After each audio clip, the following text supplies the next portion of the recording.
क्या आपको पता है कि आपके मन की गहराई में छुपी हुई एक ऐसी शक्ति है जो आपकी पूरी जिंदगी बदल सकती है? एक ऐसी शक्ति जो आपको अमीर बना सकती है, बीमारियों से मुक्त कर सकती है और आपके सभी सपनों को हकीकत में बदल सकती है। आज मैं आपको बताने वाला हूं इस अद्भुत शक्ति के बारे में। यह किताब है डॉक्टर जोसेफ मर्फी की लिखी हुई the power of subconscious mind, यानी अवचेतन मन की शक्ति। इस किताब में छुपे हुए रहस्यों को समझने के बाद आप अपनी जिंदगी को वैसा बना सकेंगे जैसा आप चाहते हैं। सबसे पहले समझते हैं कि यह अवचेतन मन है क्या चीज। डॉक्टर मर्फी बताते हैं कि हमारा मन दो हिस्सों में बंटा हुआ है। पहला है चेतन मन यानी कॉन्शियस माइंड, और दूसरा है अवचेतन मन यानी सबकॉन्शियस माइंड। चेतन मन वह है जिससे हम सोचते हैं, फैसले लेते हैं और तर्क करते हैं। लेकिन अवचेतन मन वह है जो हमारे सारे विश्वासों, आदतों और यादों को संजो कर रखता है। अब यहाँ दिलचस्प बात यह है कि चेतन मन तो दिन भर में कुछ घंटे ही काम करता है, लेकिन अवचेतन मन 24 घंटे काम करता रहता है। यह सोते समय भी काम करता है, सांस लेने की क्रिया को चलाता है, दिल को धड़काता है और हजारों काम करता रहता है। डॉक्टर मर्फी का कहना है कि अगर हम इस अवचेतन मन के साथ सही तरीके से काम करें तो यह हमारी जिंदगी में अद्भुत चमत्कार कर सकता है। अगर आपको हमारा कंटेंट पसंद आता है तो कृपया लाइक बटन दबाना न भूलें और हमारे चैनल को अभी सब्सक्राइब कर लें ताकि आपको ऐसी और भी प्रेरणादायक किताबों के सारांश मिलते रहें। लेखक एक बहुत ही रोचक उदाहरण देते हैं। वे बताते हैं कि एक आदमी था जो हमेशा बीमार रहता था। डॉक्टरों ने उसे बताया कि उसकी बीमारी लाइलाज है, लेकिन उस आदमी ने अवचेतन मन की शक्ति का इस्तेमाल किया। वह रोज रात को सोने से पहले अपने अवचेतन मन से बात करता था। वह कहता था, मेरा अवचेतन मन मुझे पूर्ण स्वास्थ्य दे रहा है, मैं हर दिन बेहतर हो रहा हूं। कुछ महीनों बाद वह पूरी तरह से स्वस्थ हो गया। डॉक्टर भी हैरान रह गए। ये कहानी हमें सिखाती है कि अवचेतन मन की शक्ति अद्भुत है, लेकिन सवाल यह है कि हम इसका इस्तेमाल कैसे करें। डॉक्टर मर्फी बताते हैं कि अवचेतन मन की भाषा चित्रों और भावनाओं की है। यह तर्क नहीं समझता, बस मानता है जो भी आप इसे बताते हैं। इसीलिए अगर आप बार बार नकारात्मक चीजें सोचते रहेंगे तो अवचेतन मन उन्हें सच मान लेगा और आपकी जिंदगी में वैसी ही परिस्थितियां लाएगा। मान लीजिए आप रोज सुबह उठकर कहते हैं, आज का दिन बहुत बुरा होने वाला है, मुझे लगता है कि कुछ गलत होगा। तो आपका अवचेतन मन इस बात को सच मान लेता है और आपके साथ वाकई में गलत चीजें होने लगती हैं। लेकिन अगर आप कहें, आज का दिन बहुत शानदार होगा, मेरे साथ अच्छी चीजें होंगी, तो अवचेतन मन इसे भी सच मानकर अच्छी चीजें आपकी जिंदगी में लाएगा। डॉक्टर मर्फी एक और दिलचस्प बात बताते हैं। वे कहते हैं कि अवचेतन मन हमारे शरीर के हर अंग को नियंत्रित करता है। यह जानता है कि कौन सी दवाई कहाँ भेजनी है, कैसे घाव को भरना है और कैसे इन्फेक्शन से लड़ना है। लेकिन जब हम बार बार यह सोचते हैं कि हम बीमार हैं या बीमार होने वाले हैं, तो अवचेतन मन इस पर विश्वास करके हमारे शरीर में बीमारी पैदा कर देता है। लेखक ने एक बहुत ही प्रभावी तकनीक बताई है जिसे वे साइंटिफिक प्रेयर कहते हैं। यह कोई धार्मिक प्रार्थना नहीं है, बल्कि एक वैज्ञानिक तरीका है अवचेतन मन से बात करने का। इसमें आपको 3 चीजें करनी होती हैं। पहले, आप तय करें कि आप क्या चाहते हैं। दूसरे, इस पर पूरा विश्वास करें कि आपको यह मिल जाएगा। तीसरे, इसके लिए आभार व्यक्त करें कि यह आपको मिल गया है। उदाहरण के लिए, अगर आप एक अच्छी नौकरी चाहते हैं तो आप कह सकते हैं, मेरा अवचेतन मन मुझे एक बेहतरीन नौकरी दिला रहा है। मैं पूरे विश्वास के साथ जानता हूं कि मुझे वह नौकरी मिलेगी जो मेरे लिए सबसे अच्छी है। मैं इसके लिए आभारी हूं। जब आप यह बार बार करेंगे तो अवचेतन मन इस पर काम करना शुरू कर देगा। डॉक्टर मर्फी ने पैसे और समृद्धि के बारे में भी बहुत महत्वपूर्ण बातें कही हैं। वे कहते हैं कि बहुत से लोग गरीब इसलिए रहते हैं क्योंकि उन्होंने अपने अवचेतन मन में गरीबी के विचार भर दिए हैं। वे हमेशा कहते रहते हैं, पैसा नहीं है, महंगाई बहुत है, अमीर लोग बुरे होते हैं। ऐसे विचार अवचेतन मन में बैठ जाते हैं और व्यक्ति गरीब रह जाता है। लेखक बताते हैं कि पैसा भी एक तरह की ऊर्जा है और यह उन लोगों के पास आती है जो इसके लिए तैयार होते हैं। अगर आप चाहते हैं कि आपके पास धन आए तो आपको अपने अवचेतन मन में समृद्धि के विचार भरने होंगे। आप कह सकते हैं, मैं समृद्ध हूं, मेरे पास हर चीज की प्रचुरता है, पैसा मेरे पास आसानी से आता है। एक व्यापारी की कहानी बताते हुए डॉक्टर मर्फी कहते हैं कि वह व्यापारी दिवालिया हो गया था, लेकिन उसने हार नहीं मानी। हर रात सोने से पहले वह कल्पना करता था कि उसका व्यापार फिर से फल फूल रहा है। वह देखता था कि लोग उसकी दुकान में आ रहे हैं, सामान खरीद रहे हैं, और वह फिर से सफल हो गया है। कुछ महीनों बाद वाकई में उसका व्यापार फिर से चल पड़ा और वह पहले से भी ज्यादा सफल हो गया। रिश्तों के बारे में भी डॉक्टर मर्फी ने बहुत अच्छी बातें कही हैं। वे कहते हैं कि अगर आप चाहते हैं कि आपके रिश्ते बेहतर हों, तो आपको दूसरों के बारे में अच्छा सोचना चाहिए। जब आप किसी के बारे में बुरा सोचते हैं, तो वह नकारात्मक ऊर्जा आपके अवचेतन मन में चली जाती है और आपके रिश्तों को खराब कर देती है।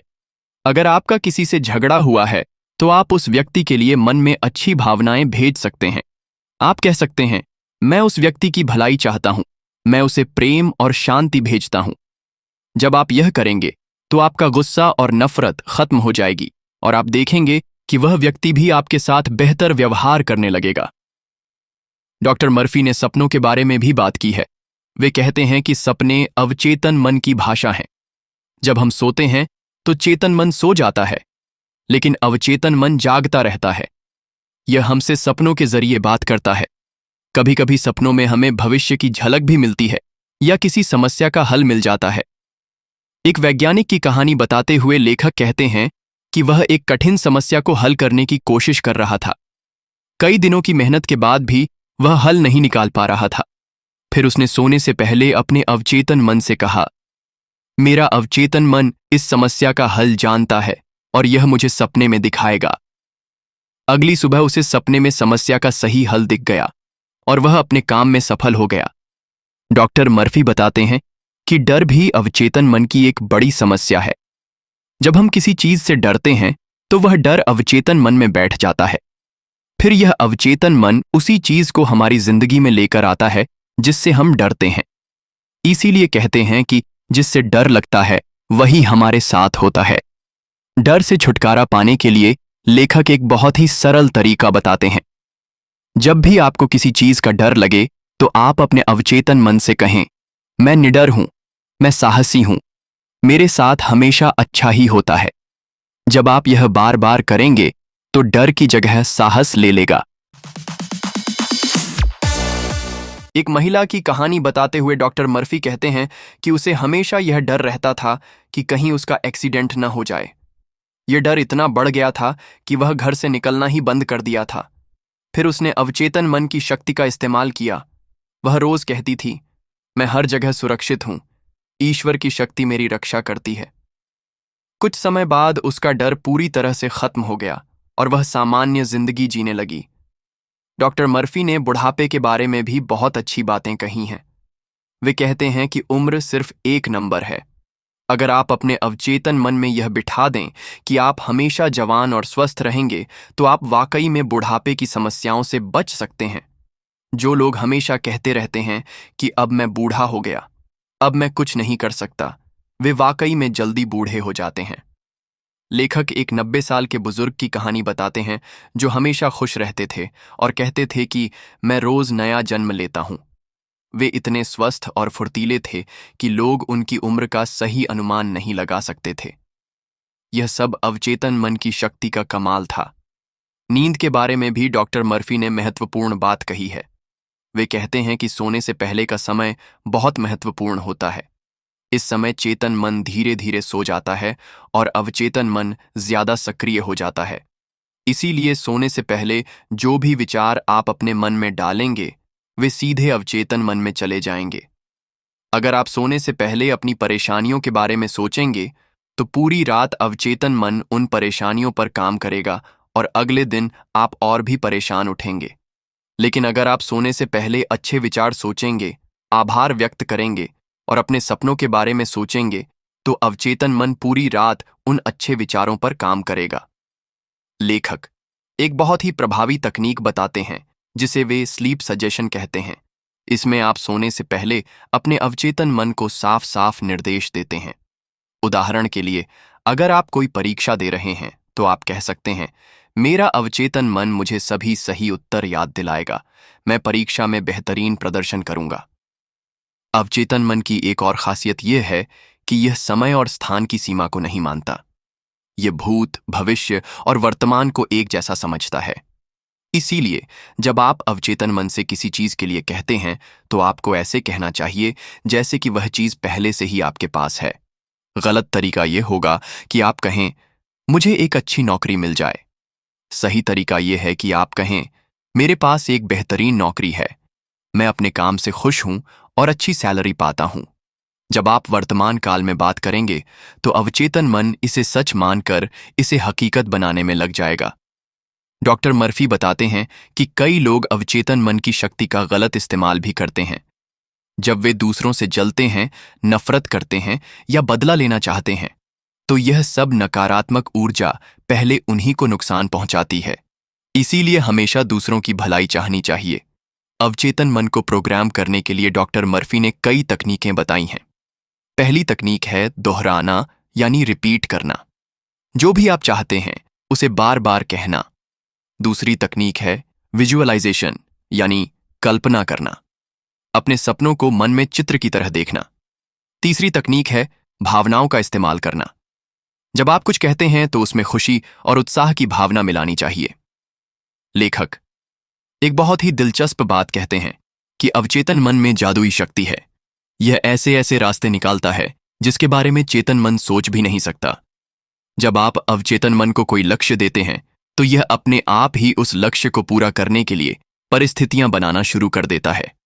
एक कलाकार की कहानी बताते हुए डॉक्टर मर्फी कहते हैं कि वह बहुत गरीब था और उसके पास पेंटिंग के लिए पैसे नहीं थे। उसने अपने अवचेतन मन से कहा कि उसे पेंटिंग के लिए सब कुछ मिल जाएगा। कुछ दिनों बाद एक अजनबी व्यक्ति ने उससे मिलकर कहा कि वह उसकी पेंटिंग खरीदना चाहता है और उसे तुरंत पैसे दे दिए। इस तरह उसकी सारी समस्या हल हो गई। डॉक्टर मर्फी बताते हैं कि अवचेतन मन हमारी आदतों को भी नियंत्रित करता है। अगर आप कोई बुरी आदत छोड़ना चाहते हैं या कोई अच्छी आदत अपनाना चाहते हैं तो अवचेतन मन की मदद से यह आसान हो जाता है। आपको सिर्फ अपने अवचेतन मन को साफ निर्देश देना है। उदाहरण के लिए, अगर आप सिगरेट छोड़ना चाहते हैं तो आप कह सकते हैं, मैं धूम्रपान से मुक्त हूं, मेरा शरीर स्वस्थ है, मैं गहरी सांस लेता हूं और शुद्ध हवा का आनंद लेता हूं। जब आप यह बार बार कहेंगे तो अवचेतन मन सिगरेट की लालसा को खत्म कर देगा। डॉक्टर मर्फी अंत में एक बहुत ही महत्वपूर्ण बात कहते हैं। वे कहते हैं कि अवचेतन मन की शक्ति का इस्तेमाल करने के लिए धैर्य की जरूरत होती है। यह कोई जादू नहीं है कि आज कहां और कल हो गया। कभी कभी इसमें दिन लगते हैं, कभी महीने लगते हैं और कभी साल भी लग सकते हैं। लेकिन जो लोग धैर्य रखते हैं और लगातार प्रयास करते रहते हैं वे जरूर सफल होते हैं। लेखक यह भी बताते हैं कि कभी कभी अवचेतन मन हमारी इच्छा को उस तरीके से पूरा नहीं करता जैसा हम चाहते हैं, बल्कि एक बेहतर तरीके से पूरा करता है। इसीलिए हमेशा यह कहना चाहिए कि यह या इससे भी बेहतर कुछ मेरे साथ हो। तो दोस्तों, यह थी डॉक्टर जोसेफ मर्फी की अद्भुत किताब the power of subconscious mind की मुख्य बातें। इस किताब से हमें क्या सीख मिलती है? पहली बात, हमारा अवचेतन मन एक अद्भुत शक्ति है जो हमारी जिंदगी को बदल सकती है। दूसरी बात, हमारे विचार और विश्वास हमारी वास्तविकता बनाते हैं। तीसरी बात, अगर हम सकारात्मक सोचें और अवचेतन मन के साथ सही तरीके से काम करें तो हम अपने सभी सपनों को पूरा कर सकते हैं। चौथी बात, डर और नकारात्मक विचार हमारे दुश्मन हैं, इनसे बचना चाहिए। पांचवी बात, दूसरों की भलाई चाहनी चाहिए, क्योंकि जो भावना हम दूसरों के लिए भेजते हैं वही हमारे पास वापस आती है। छठी बात, सोने से पहले का समय बहुत महत्वपूर्ण है, इस समय अच्छे विचार सोचना चाहिए। और सातवीं बात, धैर्य और लगातार अभ्यास से ही सफलता मिलती है। अगर आपको यह सारांश पसंद आया है तो कृपया इस वीडियो को लाइक करें। कमेंट में बताएं कि आपको कौन सी बात सबसे अच्छी लगी और हमारे चैनल को सब्सक्राइब करना न भूलें ताकि आपको ऐसी और भी प्रेरणादायक किताबों के सारांश मिलते रहें। अगली बार मिलूंगा एक नई किताब के साथ। तब तक के लिए खुश रहिए, स्वस्थ रहिए और अपने अवचेतन मन की शक्ति का सदुपयोग करते रहिए। धन्यवाद।